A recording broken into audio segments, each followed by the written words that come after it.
하나님의 크신 사랑과 은총이 여러분의 삶에 함께 하시기를 빕니다. 오늘은 모세의 빛나는 얼굴과 하나님의 영광이라는 제목으로 함께 하나님의 말씀을 나누겠습니다. 오늘 본문 말씀에는 시내산에서 내려온 모세의 얼굴에 광채가 났다는, 모세의 얼굴에 빛이 났다는 내용이 기록되어 있습니다. 모세는 금송아지 숭배 사건을 수습하기 위해서 시내산 정상에 올랐고, 그곳에서 하나님과 40일을 함께 지내며 하나님의 말씀을 듣고 배우고 기도하는 시간을 가졌습니다. 그리고 하나님은 모세에게 두 번째로 십계명이 새겨진 돌판을 주셨고, 모세는 그것을 가지고 산 아래로 내려와 백성들을 만나게 되었습니다. 그런데 모세는 자신의 얼굴에서 하나님의 영광이 빛나는 것을 알지 못했지만, 백성들은 모세의 얼굴에서 빛이 나는 것을 보고 두려움에 빠져 감히 모세 앞에 나오지 못했습니다. 그리고 모세는 백성들에게 하나님의 말씀을 전할 때에는 빛나는 모습으로 전했고, 또 그 외의 일상생활을 할 때에는 수건으로 얼굴을 가렸다고 합니다. 우리 조각상 하나 오랜만에 볼까요? 딱 보면 누구의 작품인지 아시겠죠? 미켈란젤로가 16세기 초에 한 몇 년간에 걸쳐서 만든 모세의 조각상입니다. 이 조각상은 미켈란젤로의 후원자이며 당시 로마 교황이었던 율리오 2세의 주문으로 제작하게 되었습니다. 현재는 이탈리아 로마에 있는 한 성당에 보관되어 있습니다. 이 모세상은 예술적 가치도 매우 높습니다. 미켈란젤로가 이 작품을 완성한 후에 이 작품에 모세의 무릎을 탁 치면서 이런 말을 했다고 합니다. 모세여, 왜 당신은 말을 하지 않습니까? 라는 말이 전해져 내려오고 있습니다. 그만큼 이 조각상이 살아있는 것처럼 보일 정도로 완벽했다는 뜻입니다. 그리고 모세의 표정을 자세히 살펴보면 깊은 분노와 슬픔을 보여주고 있습니다. 이것은 금송아지 사건을 일으킨 백성들을 향한 안타까움과 분노의 마음을 표현한 것입니다. 얼굴 표정 보면 눈이 부리부리 하잖아요. 저게 안타까움과 분노의 마음을 표현한 것이라고 합니다. 그리고 모세의 옆구리 보이십니까? 모세의 옆구리 보면 이렇게 판 하나를 갖고 있죠? 저게 십계명이 새겨진 돌판입니다. 하나님으로부터 시내산에서 수여받은 십계명이 새겨진 돌판을 옆구리에 끼고 있습니다. 그런데 이 작품에서 정말 특이한 것이 있는데, 그것은 바로 모세의 머리에 있는 두 개의 뿔입니다. 황소도 아니고 도깨비도 아닌데 왜 모세의 머리에 뿔이 두 개나 나 있을까요? 이것은 히브리어 성경을 라틴어 성경으로 번역하는 과정에서 발생한 오류 때문입니다. 히브리어로 빛나다라는 단어가 카린인데, 이 단어를 히브리어 뿔을 의미하는 케렌이라는 단어와 혼동한 결과입니다. 카린, 케렌, 이거를 성경을 번역할 때 혼동을 해가지고 라틴어 성경에 이 빛으로 번역을 해야 되는데, 이 라틴어 성경에 이 히브리어 단어를 뿔로 잘못 오역을 해가지고 그 성경을 바탕으로 이 라틴어 중세 시대에는 라틴어 성경을 사용했기 때문에 이 미켈란젤로도 이 라틴어 성경을 참고해서 모세의 머리에 뿔이 난 것으로 저렇게 조각했다고 합니다. 29절 말씀을 제가 읽겠습니다. 두 증거판을 손에 들고 시내산에서 내려왔다. 그가 산에서 내려올 때 그의 얼굴에서는 빛이 났다. 주님과 함께 말씀을 나누었으므로 얼굴에서 그렇게 빛이 났으나 모세 자신은 전혀 알지 못했다. 성경은 모세의 얼굴에 밝은 빛이 났는데 그 이유는 그가 하나님과 함께 말씀을 나누었기 때문이라고 합니다. 하나님과 함께 말씀을 나누었다는 것은 하나님의 말씀을 듣고 배우고 기도했다는 뜻이며 하나님과 교제하고 동행했다는 뜻이기도 합니다. 여러분, 고대인들은 밝은 빛은 신의 얼굴에서 나온다고 믿었습니다. 그런데 만약 사람의 얼굴에 밝은 빛이 나고 있다면 그것은 신의 빛이 그 사람의 얼굴에 반사된 것이라고 생각했습니다. 이런 고대인들의 믿음에 비추어 본다면 지금 모세의 밝은 빛은 하나님의 빛이 반사된 결과입니다. 성경에서 빛은 구약성서에서 빛은 영광과 동일한 의미로 많이 사용되는데 모세의 얼굴에 나타난 환한 빛은 또 하나님의 영광을 의미한다고 볼 수 있습니다. 조금 더 쉽게 말씀드리면 지금 모세의 얼굴에는 하나님의 밝은 빛, 하나님의 영광이 나타나고 있다는 뜻입니다. 그리고 이스라엘 백성들은 모세를 통해서 하나님의 영광을 보게 되었습니다. 어떤 사람은 얼굴만 보아도 그가 하나님을 믿는 사람이라는 것을 쉽게 알 수 있는 경우가 있습니다. 밝은 미소, 또 긍정적인 말과 행동, 남을 배려하는 태도 등을 통해서 우리는 그가 예수 믿는 사람이라는 것을 쉽게 짐작할 수 있습니다. 그리고 이런 삶의 태도는 하나님과 동행하는 사람에게 나타나는 매우 자연스러운 것입니다. 지금 여러분의 얼굴은 어떻습니까? 빛이신 하나님과 동행하고 있다면 여러분의 얼굴에도 진리와 사랑의 빛이 빛나고 있어야 합니다. 기쁨과 감사 그리고 평화가 여러분의 얼굴에서 흘러 넘쳐야 합니다.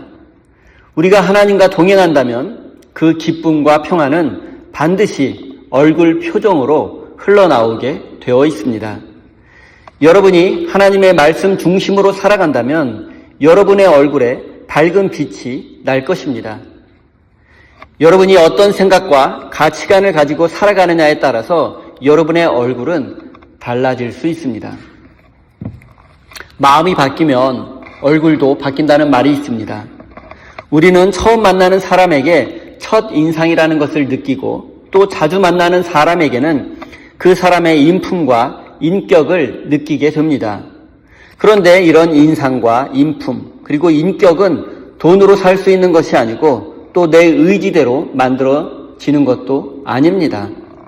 그런데 하나님과 동행하는 사람, 하나님의 사랑과 은혜를 충만히 받은 사람의 얼굴은 다릅니다.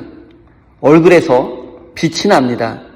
어떤 상황과 형편에도 인자한 얼굴은 사라지지 않습니다. 세상 사람들은 이런 빛나는 사람, 이런 빛나는 얼굴을 통해서 하나님의 얼굴을 보기도 하고 예수 믿는 사람은 달라도 뭐가 다르다는 말을 하기도 합니다. 그러면서 그 얼굴에서 하나님의 얼굴을 보고 하나님의 영광을 보게 됩니다. 하지만 안타까운 것은 현대의 그리스도인들의 모습에는 환한 빛이 나는 경우가 매우 드물다는 점입니다. 여러분, 힘들고 지치면 그것이 우리의 얼굴에 그대로 묻어나게 됩니다. 그래서 말 걸기도 어렵고 곁에 다가가기도 힘이 듭니다. 여러분, 그런 사람들 많이 있잖아요. 딱 얼굴만 봐도 너무 피곤하고 스트레스 받아 보여가지고 다가가기 어려운 사람이 있잖아요. 혹시 내가 그런 사람은 아닌가 한번 생각해 볼 일입니다. 하나님의 밝은 빛이 아니라 짜증과 두려움으로 가득한 성도들의 모습을 볼 때마다 안타까운 마음을 지울 수 없습니다. 우리가 노력한다고 우리의 얼굴에서 밝은 빛이 나는 것은 아닙니다. 우리의 노력과 힘으로 하나님의 밝은 빛을, 하나님의 영광을 보여줄 수도 없습니다. 우리의 얼굴 표정이 변하고 우리의 인격이 변하는 단 하나의 방법은 모세처럼 하나님과 동행하는 것 뿐입니다. 하나님의 말씀을 듣고 기도하고 하나님의 사랑과 은혜로 우리의 삶이 충만해진다면 자연스럽게 여러분의 얼굴에도 모세와 같은 하나님의 영광의 빛이 밝게 빛나게 될 것입니다. 사랑하는 성도 여러분, 이제부터 하나님과 동행하고 말씀 묵상과 기도에 힘을 쏟으십시오. 그러면 여러분의 얼굴에도 모세와 같은 밝은 빛이 빛나게 될 것이고 그것을 통해서 세상 사람들은 하나님의 영광을 보게 될 것입니다. 모세의 얼굴에 대해서 조금 더 생각해 보겠습니다. 모세는 자신의 얼굴에서 빛이 나는 것을 전혀 알지 못했습니다. 백성들이 모세의 빛을 보고 두려워하는 모습을 보고서 그제서야 자신의 얼굴에서 환한 빛이 나고 있다는 것을 깨닫게 되었습니다. 이것은 모세가 하나님과 가까이 있는 동안에 자연스럽게 변화한 것이라는 사실을 알려줍니다. 그리고 이것은 성도들이 예수님을 닮아가는 과정과 같습니다. 오랫동안 신앙생활을 하며 기도와 말씀으로 훈련된 성도는 자신도 모르는 사이에 예수님을 닮게 됩니다.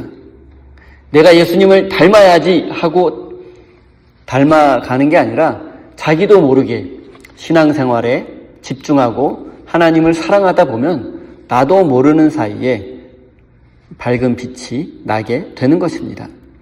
그런데 이것은 어느 한순간에 이루어지는 것이 아닙니다. 스스로의 결단과 노력으로 되지도 않습니다. 자신도 의식하지 못하는 사이에 예수님을 닮게 되고 얼굴에서 밝은 빛이 나게 되는 것입니다. 그런데 가끔 자신의 얼굴에서 밝은 빛이 난다고 주장하며 특별한 대접을 받으려고 하는 사람들이 있습니다. 방언이나 예언, 그리고 치유와 같은 특별한 성령의 은사를 내가 가지고 있다고 주장하며 사람들을 현혹하고 마치 자신이 하나님의 특별한 능력을 소유하고 있는 것처럼 말하는 사람들이 있습니다. 이것은 스스로 자신의 얼굴에서 하나님의 영광이 빛나고 있다고 말하는 것과 같습니다.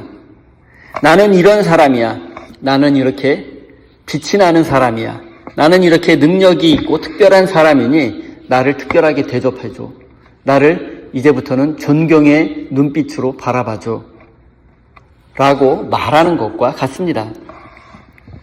하지만 이런 사람은 신앙적으로 미성숙할 뿐 아니라 하나님의 영광을 가로채려는 사탄의 마음을 가진 사람에 불과합니다. 자신의 얼굴에서 빛이 난다고 주장하며 특별한 대접받기를 원하는 사람이 있다면 일단 멀리해야 합니다. 그런 사람은 절대 하나님의 사람일 리 없습니다. 이런 사람은 하나님의 영광을 가로채려는 사탄의 앞잡이에 불과합니다. 모세의 경우를 생각해 보십시오. 그는 자신의 얼굴에 빛이 나는 줄도 몰랐습니다. 자기에게 특별한 능력이 있다고 생각조차 하지 못했습니다. 오히려 백성들이 그것을 먼저 알아봐 주었습니다. 하나님의 영광의 빛은 감출래야 감출 수가 없습니다. 나는 모르고 또 나는 깨닫지 못하고 나는 볼 수 없지만 사람들은 다 알게 됩니다. 모세는 자신의 입으로 말하지 않았습니다. 내 얼굴에서 하나님의 영광의 빛이 빛나고 있다고 말한 적이 없습니다. 나는 하나님의 특별한 사랑과 은혜를 입은 사람이라고 말하지 않았습니다. 나에게는 하나님의 특별한 능력이 있다고, 나를 통해서 하나님이 역사하신다고 모세는 말한 적이 없습니다. 자랑하거나 과시한 적도 없습니다. 하지만 백성들은 그의 빛나는 얼굴에서 하나님의 영광을 보게 되었고 그가 하나님의 특별한 사람임을 즉시 알 수 있었습니다.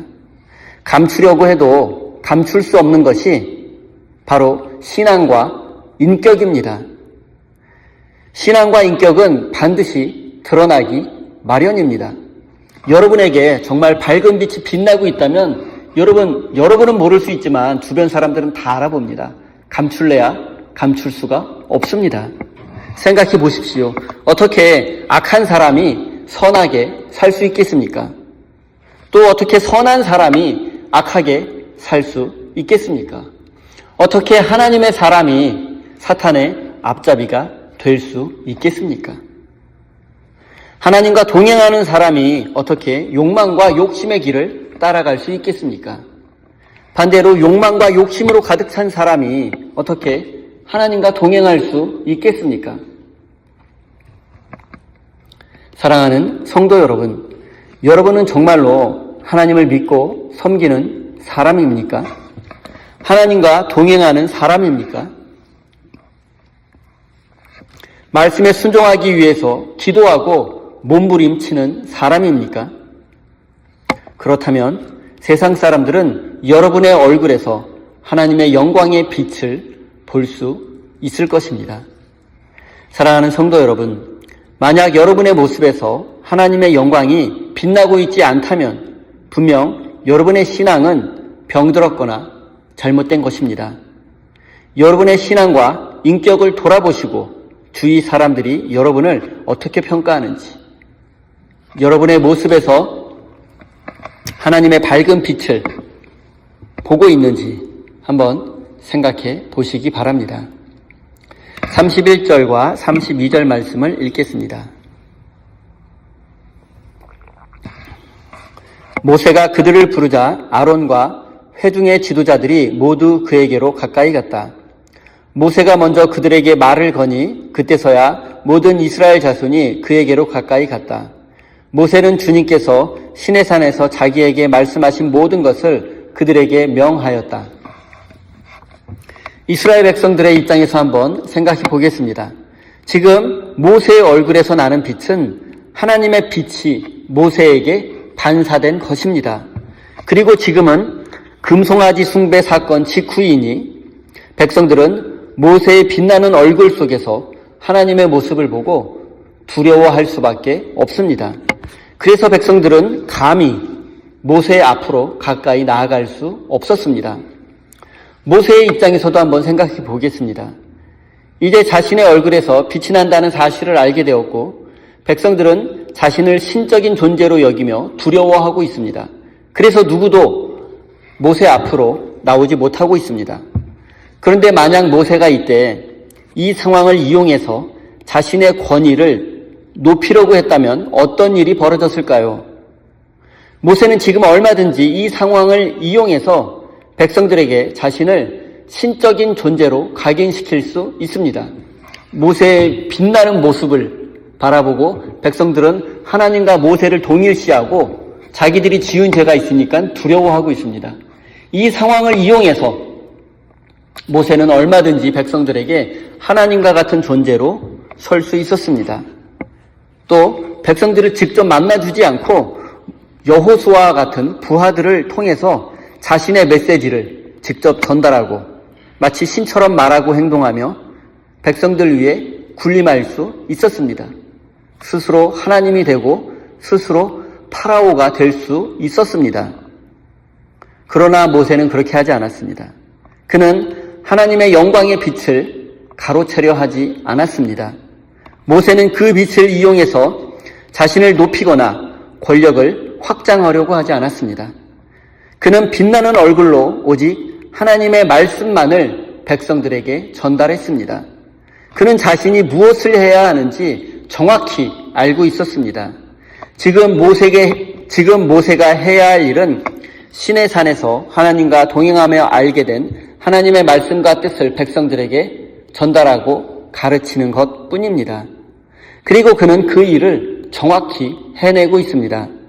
모세는 자신이 해야 할 일이 무엇인지, 자신의 사명이 무엇인지 정확히 알고 있었고 그것만을 행하고 있습니다. 자신의 얼굴에서 영광의 빛이 나고 백성들이 자신을 두려워하는 것은 신경 쓰지 않았습니다. 그것을 이용해서 더 높아지려고 하지 않았습니다. 그는 오히려 하나님의 영광이 더 높아지기 위해서 자신이 해야 할 일만 하고 있을 뿐입니다. 안타까운 것은 오늘날 이런 성도들이 적다는 것입니다. 많은 사람들이 예수 믿고 구원받고 은혜 받았을 때에는 감사하며 하나님께 영광을 돌립니다. 그러다가 더 큰 은혜를 받고 이렇게 오랫동안 신앙생활을 하다 보면 이 성도들이 노련해지고 또 성도들이 교만해지는 경우가 적지 않습니다. 처음에는 구원받고 은혜 받은 것에 대해 겸손히 하나님께 영광을 돌립니다. 그러다가 슬슬 은혜는 사라지고 인간적인 본성이 드러나게 됩니다. 머지않아 본색을 드러내고 맙니다. 그러면 이때부터 안 그런 척하면서 은근히 교만해지고 하나님을 이용해서 더 높아지려고 하고 더 많은 축복에 눈이 멀게 됩니다. 그래서 하나님의 영광을 가로채고 결국 교회와 하나님은 세상의 비난을 받게 됩니다. 이런 패턴이 반복되는 현실을 바로 볼 수 있어야 하고 이런 악순환이 끊어지도록 우리가 끝까지 믿음을 지켜야만 합니다. 자기 삶의 자리에서 인정받고 성공한 성도들 그리고 목회와 선교에 성공한 목회자와 선교사들도 예외가 아닙니다. 교회에 분열이 생기고 교회가 비난받고 하나님의 영광이 가려지는 것은 이렇게 성공한 사람들 때문인 경우가 많습니다. 이렇게 성공한 사람들은 대부분 처음에는 겸손하고 하나님의 영광을 위하며 사명에 충실한 사람들이었습니다. 그러다 받은 은혜를 자신의 실력과 노력의 결과라고 착각하는 순간 교만해지고 이기적인 사람으로 변화되고 그때부터 하나님을 이용해서 더 높아지려고 합니다. 하나님이 주신 은혜에 감사하지 못하고 더 높아지려고 하는 순간 그 사람의 삶은 결국 지옥이 될 것이며 또 그 사람으로 인해서 주변 사람들도 고통을 겪을 수밖에 없습니다. 모세의 빛나는 얼굴을 하나님의 은혜와 은사, 특별한 재능이나 능력이라고 한번 생각해 보십시오. 빛나는 얼굴, 하나님의 축복이고 하나님이 특별한 은사를 주신 것임에 분명합니다. 우리는 그것을 사용해서 오직 하나님께 영광을 돌려야만 합니다. 그런데 우리가 그것을 이용해서 우리 자신이 높아지려 하고 우리 자신의 이익만을 위해서 사용하려 한다면 그것은 분명 타락입니다. 모세는 하나님의 영광의 빛을 자신을 위해서 사용하지 않았습니다. 오직 하나님의 말씀을 전하는 데에만 사용했습니다. 모세는 백성들에게 하나님의 말씀을 전하고 가르칠 때에 환하고 빛나는 모습으로 백성들 앞에 섰습니다. 사랑하는 성도 여러분, 하나님께서 우리에게 주신 밝은 빛은 우리에게 주신 은혜와 특별한 은사는 우리 자신을 높이라고 주신 것이 아닙니다. 하나님의 나라와 뜻을 이루어가는 삶을 위해서 주신 것임을 잊지 마시기 바랍니다. 32절과 33절입니다. 그때야 모든 이스라엘 자손이 그에게로 가까이 갔다. 모세는 주님께서 시내산에서 자기에게 말씀하신 모든 것을 그들에게 명하였다. 모세는 그들에게 하던 말을 다 마치자 자기 얼굴을 수건으로 가렸다. 모세는 시내산에서 하나님께 수여받은 말씀을 백성들에게 전달했습니다. 이것이 모세의 사명이었습니다. 그리고 사명을 완수한 후에 얼굴을 수건으로 덮어 환한 빛을 가렸다고 합니다. 백성들은 지금 모세의 빛나는 얼굴에 집중하고 있으며 모세를 하나님과 같은 존재로 여기고 있습니다. 백성들이 모세를 높이는 이야기가 여기저기서 들려오고 있습니다. 이대로 시간이 흐르면 정말 모세는 이스라엘의 살아있는 신이 될지도 모릅니다. 그런데 모세는 자신이 높아지는 일에는 관심이 없습니다. 오히려 자신이 높아져서는 안 된다라고 생각하고 있습니다. 자신은 사라지고 오직 하나님의 말씀만이 백성들에게 전해져야 한다고 믿습니다. 그래서 그는 자신의 빛나는 얼굴을 수건으로 가렸던 것입니다. 자신은 낮아지고 하나님만 높아져야 하기 때문입니다. 모세가 빛나는 얼굴로 한마디 한마디 할 때마다 백성들은 권위와 두려움을 동시에 느꼈습니다. 그리고 백성들은 하나님보다 모세에게 더 집중하게 되었습니다. 왜냐하면 하나님은 보이지 않고 지금 눈앞에 보이는 것은 모세이기 때문입니다. 백성들이 하나님이 아니라 모세에게 집중하다 보면 어쩌면 모세는 금송아지와 같은 우상이 될지도 모릅니다. 백성들이 모세를 우상처럼 섬길 수도 있습니다. 그리고 모세는 이 사실을 잘 알고 있었습니다. 그래서 자신을 가리고 낮추려고 했던 것입니다. 오직 하나님의 말씀을, 오직 자신의 사명을 감당할 때에만 환한 빛을 비추었고 그 외에는 수건으로 얼굴을 덮어 빛을 가렸습니다. 인간에게는 본질적으로 인정받고 높아지려는 욕망이 있습니다. 이것은 물질 세계를 살아가는 모든 인간의 실존적 한계입니다. 하지만 하나님과 동행했던 모세는 이런 한계를 극복하기 위해 부단히 애썼습니다. 그는 자신이 낮아지더라도 하나님만 높아지기를 원했습니다. 그래서 빛나는 얼굴을 수건으로 덮어 빛을 가렸던 것입니다. 그런데 오늘날 많은 목회자들과 성도들은 자신이 높아지기 위해서 하나님의 영광을 가로채는 경우가 많습니다. 더 많이 인정받고 더 높아지고 더 크게 성공하기 위해서 하나님의 영광은 잠시 뒤로 밀어두는 경우가 많습니다. 처음에 목회자와 선교사로 사명을 받고 헌신했을 때에는 자신의 영광을 가리고 하나님의 영광만을 추구했을 것입니다. 그런데 점차 시간이 지나고 목회와 선교 사역에 익숙해지다 보면 자신도 먹고 살아야 하고 가정도 돌봐야 하고 노후도 준비해야 하고 또 주위의 또래 친구들과 비교해보면 초라한 자신의 모습을 깨닫게 됩니다. 그리고 이때부터 사탄이 유혹하기 시작합니다. 사탄은 하나님도 영광 받고 당신도 조금은 영광을 받아야 하지 않겠냐고 조용히 속삭입니다. 사탄은 하나님과 당신 둘 다 모두 동시에 영광 받을 수 있다고 우리를 유혹합니다. 그리고 이 유혹에 넘어가 하나님과 자신이 동시에 높아질 수 있는 길을 모색합니다. 나도 좋고 하나님도 좋고 나에게 좋은 게 하나님께 좋은 거다. 나에게 영광 되는 게 하나님께 영광이 되는 거다. 내가 크게 성공해서 하나님께 영광 돌리면 된다.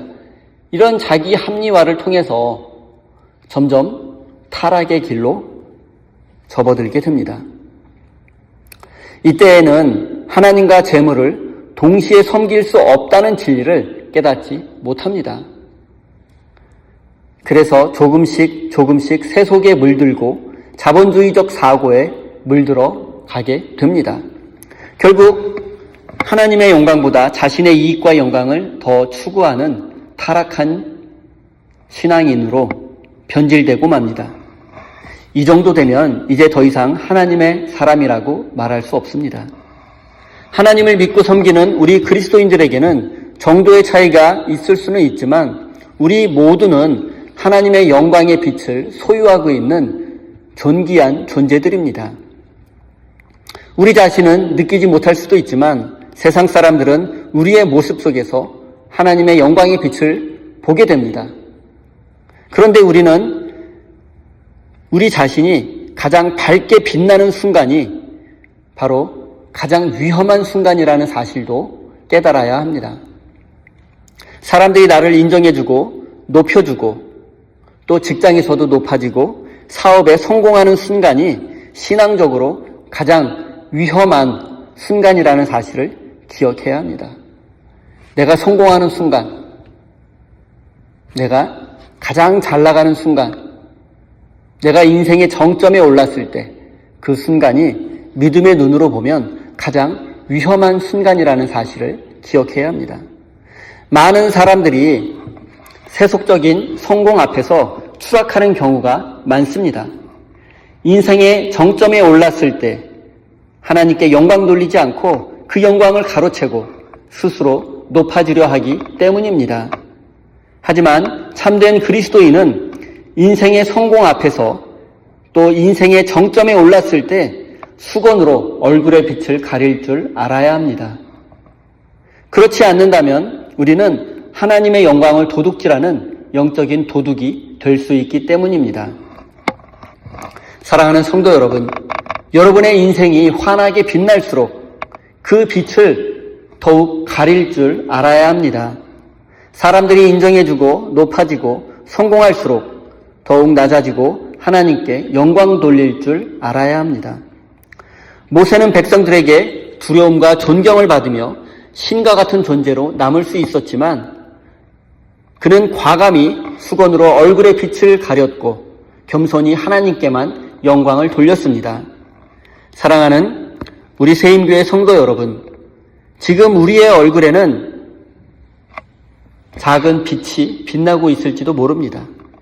그렇다면 그 빛을 더 크고 밝게 빛나는 빛으로 만드십시오. 하나님의 말씀과 뜻에 순종하여 하나님과 동행하는 삶을 산다면 우리는 더 크고 더 밝은 빛을 낼 수 있습니다. 그리고 그 밝은 빛으로 하나님께만 영광 돌리는 모세와 같은 믿음의 사람이 되시기를 예수님의 이름으로 축원드립니다. 기도하겠습니다. 은혜로우신 하나님, 우리가 하나님과 동행하며 말씀에 순종하면 우리 인생이 밝게 빛나게 된다는 사실을 깨닫지 못하고 우리 스스로의 노력과 힘으로 빛나는 인생이 되기 위해서 애쓰며 살아왔습니다. 이제 이 어리석음을 멈추게 하시고 믿음과 순종의 사람이 되어서 밝게 빛나는 인생이 되게 해 주십시오. 하나님, 우리 인생이 가장 밝게 빛나는 순간일지라도 우리의 모습을 감추고 낮아지고 겸손하게 해 주십시오. 그래서 온전히 하나님께만 영광 돌리게 하시고 하나님의 뜻을 이루어가는 사람이 되게 해 주십시오. 사랑의 하나님, 예수님의 오심을 기다리는 대림절이 시작되었습니다. 하늘 영광을 버리고 인간의 모습으로 이 땅에 오신 예수님을 겸손히 기다리는 대림절을 보낼 수 있도록 인도해 주십시오. 이 시간 우리 성도들이 믿음으로 드리는 이 예물을 기쁘게 받아주시고 저들의 삶에 감사와 기쁨의 제목이 가득하게 해주십시오. 저들의 기도와 헌신을 통해서 우리 교회가 든든히 세워져 가게 하시고 세상이 알 수 없는 하나님의 평화를 저들의 삶에 넘치도록 부어주십시오. 예수님의 이름으로 기도드립니다. 아멘.